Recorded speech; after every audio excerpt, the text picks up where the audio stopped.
Welcome to Behind the Books, the podcast that takes you into the minds of our Master of Liberal Arts faculty.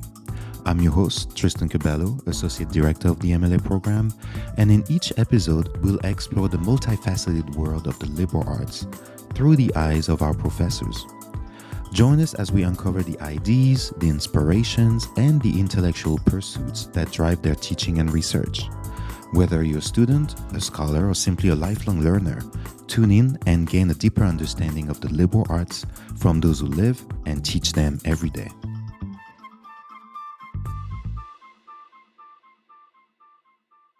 And today I'm joined by Jason Ridler, who is one of our professors here in the MLA program.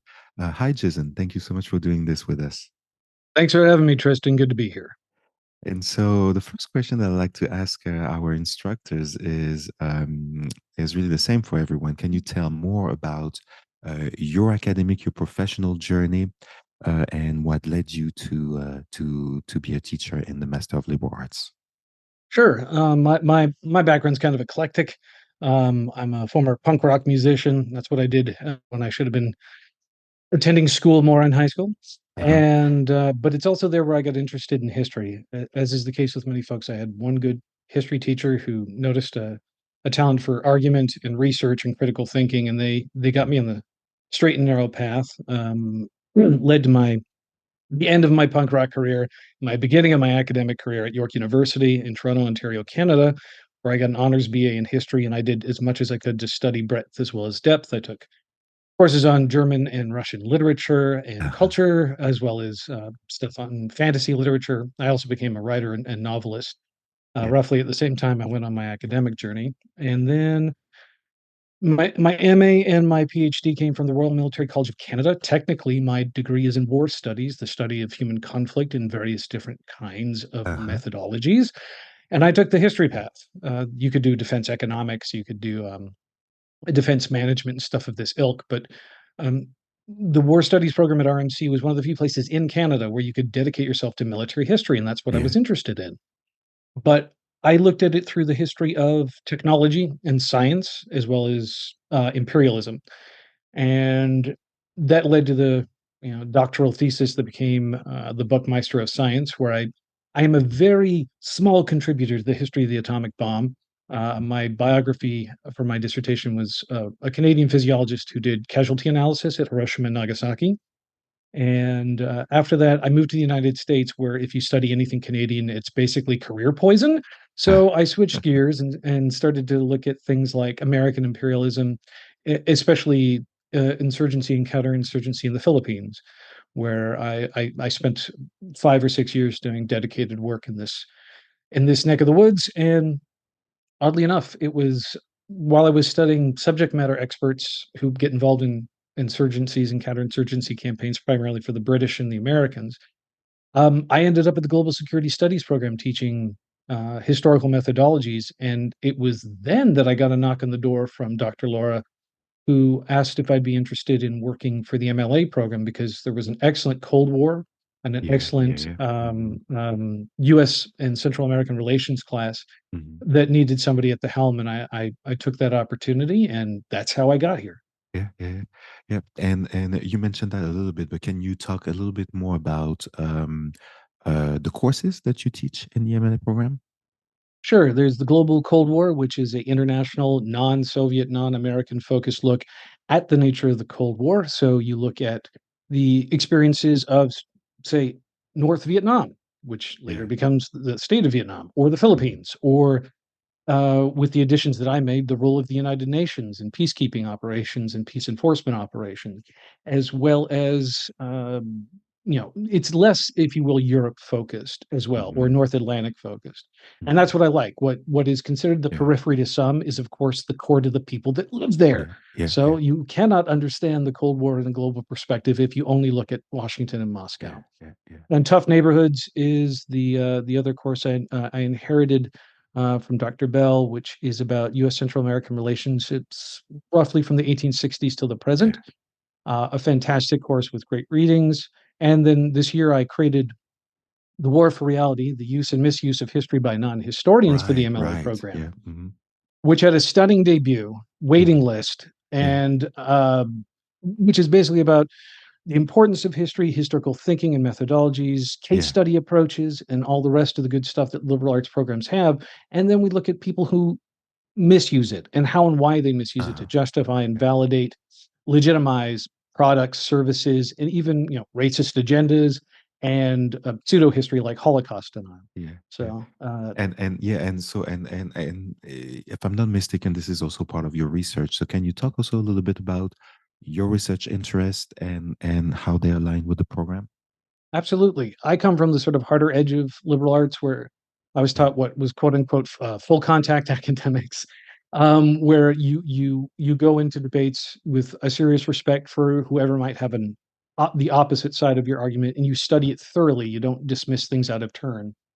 But I was also trained by folks who are very methodologically focused, and so I started to realize maybe 3 years ago when I started with the program that I was seeing an increasing use and misuse of history to sell racist ideologies, white nationalism, recreating American history as if it's in a mythological sense, where all of the crimes and hardships and nasty edges are airbrushed out, and you have a story of the United States that is neither historical nor accurate. And so I created the War for Reality to sort of be a critical studies guide to use historical methodologies to debunk, deconstruct, and destroy those who would use history for nefarious purposes or just misuse them because they're doing a terrible job. And so the class takes on site people like lost causers, Holocaust deniers, conspiracy theorists, but it also looks at people that are less easily nefarious, but just plain bad when they use history. Like folks like Malcolm Gladwell, who make an awful lot of money with a revisionist history podcast that is not revisionist history and is terribly accurate most of the Yeah. time. So that critical thinking component, I think, speaks to the heart of the liberal arts, as well as a breadth and depth approach to study. So it's not Yeah. just study great historians; it's also study the bad historians and why are they terrible too.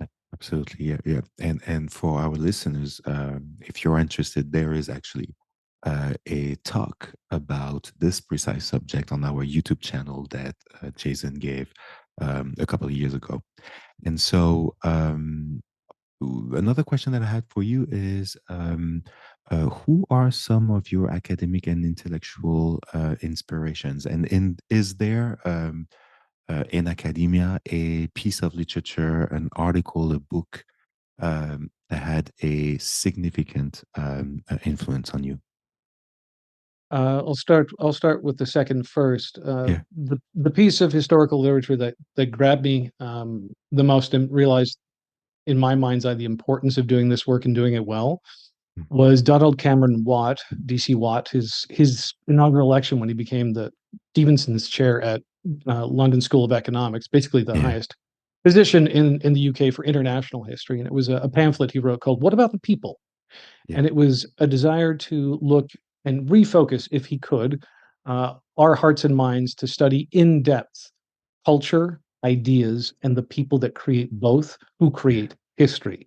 In some ways, Watt was a little old school, but in other ways, he was utterly unconventional. And there was something very humanizing about that essay that made me feel like not only do I have to do history well in terms of research and methodology and objectivity and holding bias and check and all the rest of it, but that it had a pronounced effect in the lives of the people who read it. If you do it with any degree of felicity and aplomb, you can actually change people's perspectives about how and why the world operates. That is an Yeah. incredible amount of power. So Yeah. you Yeah. best do it well. Mhm. But in terms of other scholarship that made a big difference in my life, Mudris Ekstein's Uh-huh. work, Rites of Spring, a very powerful cultural history of the destruction of old Europe and the recreation of a new Europe in the 1920s after World War One. Ekstein's takes a multidisciplinary approach to understanding these things, from high foreign policy and military affairs and Yeah. the impact of trench warfare Hmm. to poetry and visual art and opera, Yeah. which is why and dance, which is why the Rites of Spring is the title, named after the famous ballet. So that one was a huge game changer with respect to teaching the importance of breadth as a means of finding depth. Mhm. The other one I will speak loudly of, apologies, is Priyasatia's Times Monsters, Uh-huh. Times Monster rather. Mhm. She's a historian of British Empire at Stanford, and she wrote a trilogy of books critiquing the sort of the nature and power of the British Empire in selling itself as benign when in fact it was malign. Mhm. And Time Times Monster is about the history of the historians who either consciously or subconsciously promoted the idea that Britain had been chosen by history to lead the world to a greater sense of civilization through its empire, and how they betrayed their cause, how they betrayed objectivity, and how they Mhm. self justified. And it ran not just from sort of the rightist traditionalist school, but even into some camps of labor history, which you would think would be antithetical to that. It's a masterwork of the study of how history changes people's perceptions Yeah. of reality. Yeah. Yeah. And Yeah. very few people have Dr. Satya's command of literature in this respect. So that was another one that just knocked me out. Yeah. Yeah. Thank you so much for sharing that. Yeah. And one last question that I like to end the podcast with is to talk about what you do outside of academia. What are some of your hobbies, your interests? You mentioned punk rock earlier. And Mhm. how do these interests maybe also intersect with your professional life? Great question. When it comes to my punk rock days, the one thing it taught me was speak truth to power and do not respect authority unless it's worthy of being respected. Uh-huh. Uh-huh. I was a punk kid in the scene in the early 90s, and Yeah. that's when the rise of the skinhead and the neo-Nazi movement and gay bashing and Hmm. stuff of this ilk was alive and well in the streets of even Toronto the Good.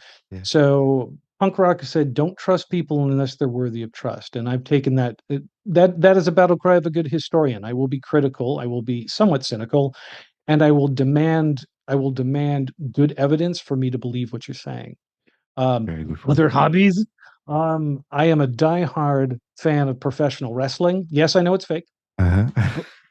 but if you study professional wrestling, and I know it makes me as anti-elitist as possible because it's considered gutter entertainment. At the same time, it is a multi-billion-dollar industry that has a huge impact on a global audience. Yeah. Pay attention to it, and you will see how, in this case, say a promotion like the WWE can sell illusions as real, and Uh-huh. then also sell reality as fantasy, Yeah. and how they blur these lines. If you want, that'll teach you, if you study professional wrestling and how it is promoted and sold to the fan base, you'll learn as much as you would studying the nature of social media and the rise of Pizzagate and, other conspiracy theories. Yeah, yeah, and regarding the punk rock scene, even though we are an online program, our headquarters are actually in Washington D.C. And one thing that a lot of people don't know is that Washington D.C. was actually had a huge punk rock scene in the 80s, right? Absolutely. And it was and when you listen to the podcast, you will actually discover that I think so far there are three former punk rock musicians in the program. So we have colleagues who have had that career before too. Well, I stand tall on the shoulders of those giants. Wow, it's nice to know that not all of us ended up in hard times. So that's delightful. Yeah. Jason, that was great. Thank you so much for doing this. No Um, problem. And to our listeners, I just want to say that, as you know, we are releasing those podcasts every other week. So please stay tuned for another podcast in 2 weeks. Jason, thank you so much. Thanks, Tristan. Take care.